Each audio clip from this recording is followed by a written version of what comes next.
Professeur Michael Nassila, vous avez présidé la première session de ce congrès de l'Albatros qui n'est pas en virtuel mais en présentiel cette année. Alors qu'est-ce qui s'est dit sur cette session qui traitait de l'épidémiologie des addictions en 2020 et au-delà?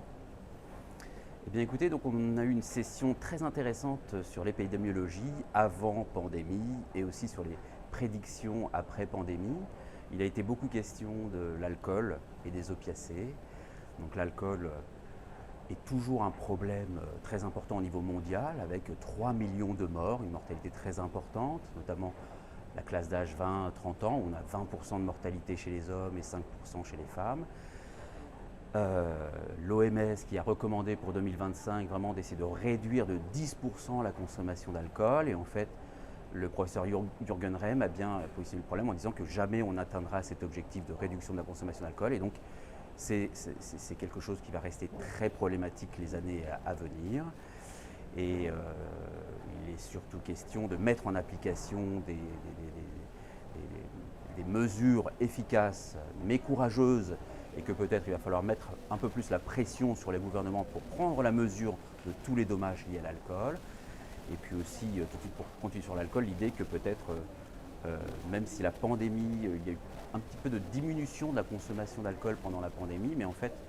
il ne faut pas se réjouir puisque les prédictions sont assez mauvaises avec une augmentation et potentiellement une incidence importante de la crise économique. Et pour les opiacés, eh bien, c'était un petit peu aussi alarmant puisque finalement, il y a une diminution de la consommation avec des produits un peu plus difficilement accessibles, le prix qui a augmenté, mais des produits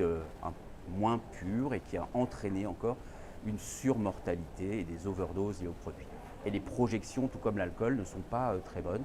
Les prochaines années, on peut s'attendre également, là on était sur 300 000 morts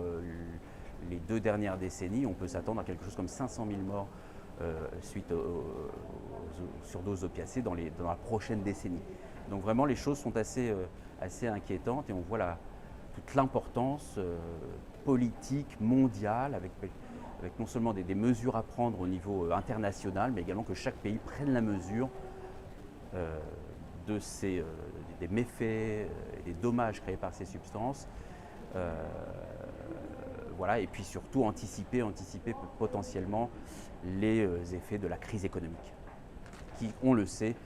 peut impacter grandement la consommation des substances.